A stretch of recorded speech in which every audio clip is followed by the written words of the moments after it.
In the Bhagavad Gita, it has been written, Krodhat bhavati sammohaha, sammohat smriti viprabha, smriti phranshad buddhinasho, buddhinashat pranaschati, which means from anger comes clouding of judgment, and from the clouding of judgment, memory is bewildered, and from this bewilderment of memory, buddhi nasha, that means destruction of intellect, appears, and from the destruction of intellect, one is ruined.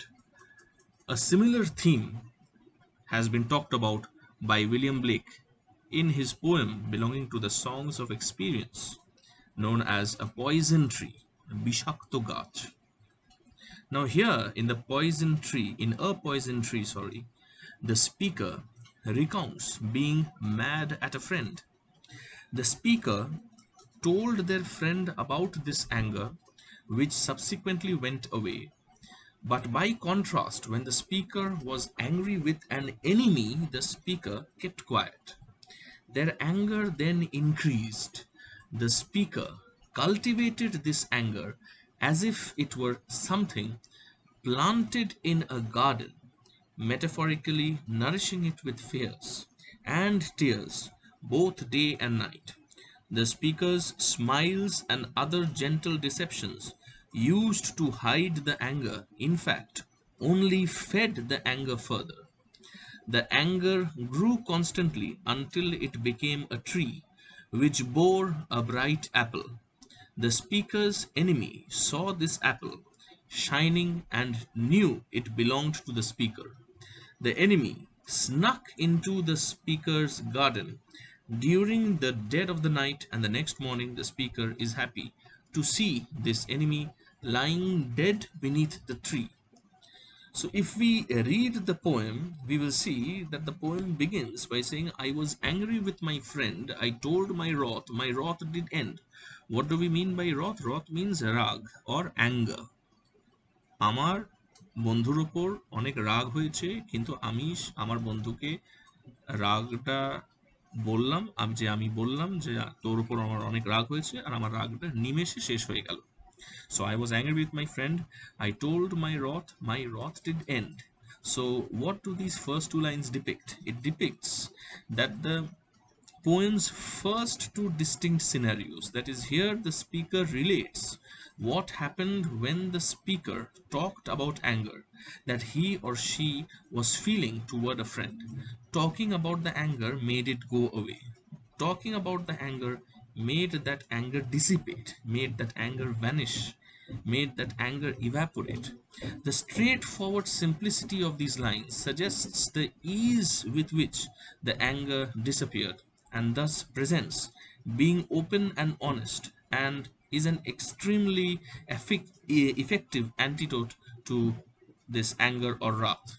Of course, in this scenario, the speaker's anger is directed towards a friend, someone with whom the speaker is familiar and ostensibly already likes. This raises the question of whether friendship is a prerequisite for open communication, whether the speaker was able to discuss his or her problem and in doing so end it only because the speaker was approaching a friend. However, the use of friend here is likely a broader reflection of the stark division between the two ways of approaching not just anger but other people more generally.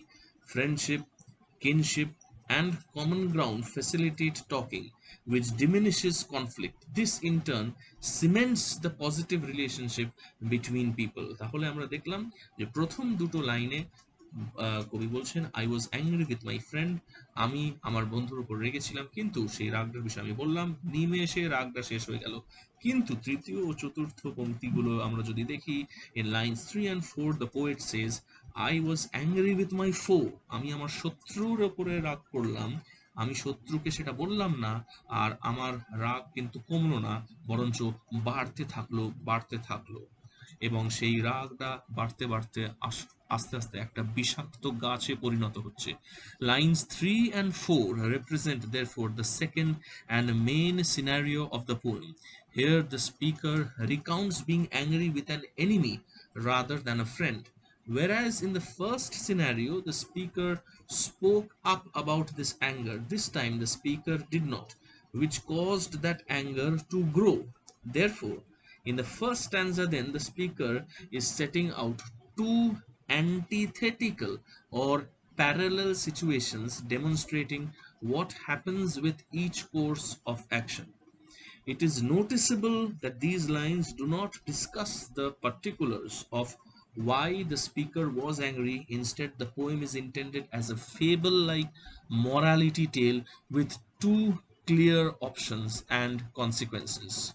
তারপরের লাইনগুলো যদি আমরা দেখি, lines 5 to 8 কি বলছে, and I watered it in fears. তার মানে এই যে বিষাক্ত গাছটা হয়ে আসছে, রাগের যে গাছটা একটা অভিশপ্ত বিষাক্ত গাছ হয়ে গেছে, সেই গাছে আমি কি করছি, এই গাছটাকে আমি কেটে ফেলছি না, এই গাছটাকে আমি জল দিচ্ছি, আমি এটাকে ভালো করে বড় করছি। And I watered it in fears. So আমি আমার ভয় দিয়ে, মানে জাস্ট লাইক একটা গাছকে আমরা জল দিই, এই বিষাক্ত গাছটায় আমি ভয় দিয়ে আরো বাড়িয়ে তুলছি। And I watered it in fears, night and morning with my tears. রাত্রি ও সকাল আমি আমার অশ্রু জল দিয়ে এই বিষাক্ত গাছটাকে বড় করে তুলছি। আমার রাগ আরো বাড়ছে আরো বাড়ছে। কেন? কারণ আমি কিন্তু রাগটা যেহেতু বলিনি, তাই জন্য রাগটা ডিসিপেট করেনি, ভ্যানিশ করে যায়নি। And I sunned it with smiles and with soft deceitful wiles. তার মানে কি, lines 5 to 8 in the second stanza shows the speaker's cultivation of his or her wrath, adding detail to the statement in line 4. একটা metaphor দেখতে পাচ্ছি। Here the metaphor implied by the poem's title is made apparent as the speaker suggests that anger grows as would a plant in a garden.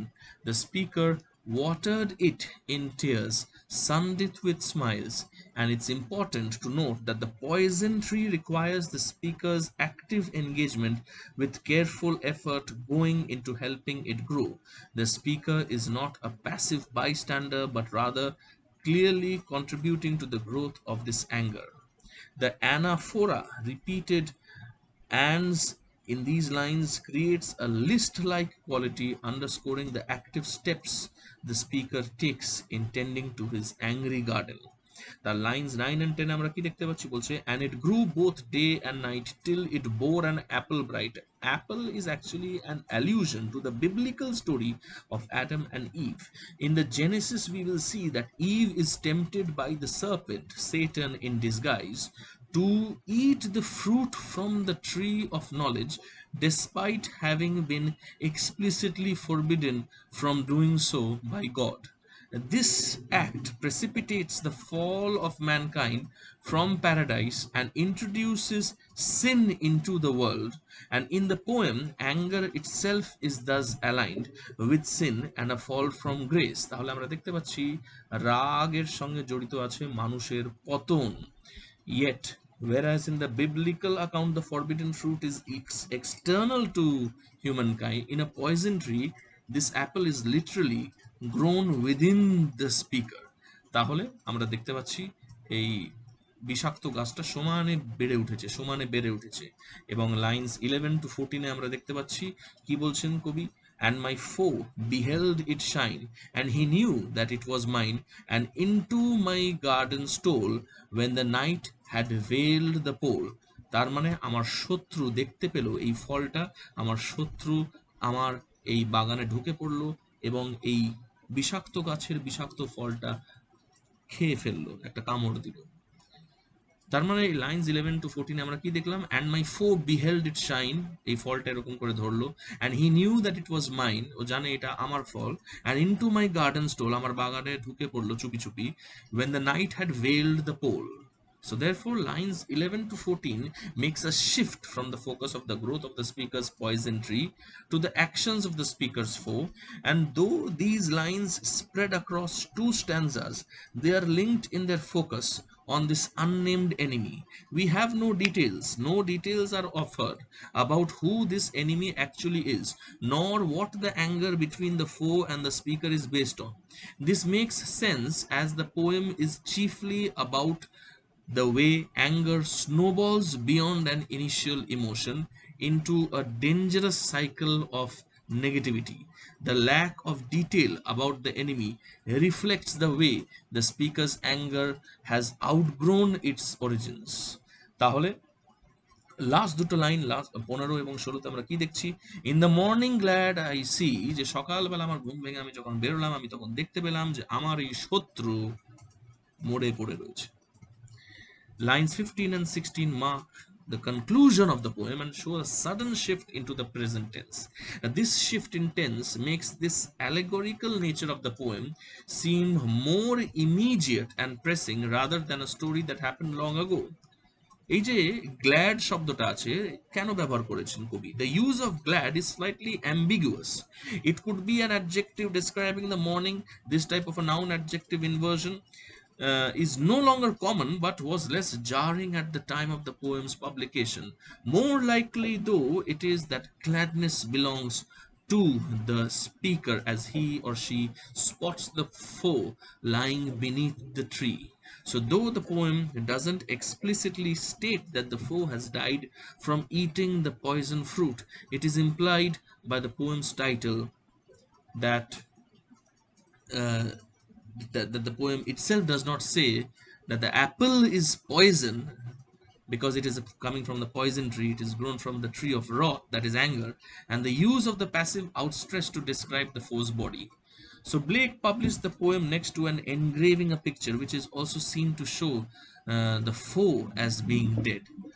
So the reader must consider who is responsible for his death, whether it is a product of the foe's own jealous and selfish desire for the apple, or the speaker's suppressed anger which has taken on a life of its own.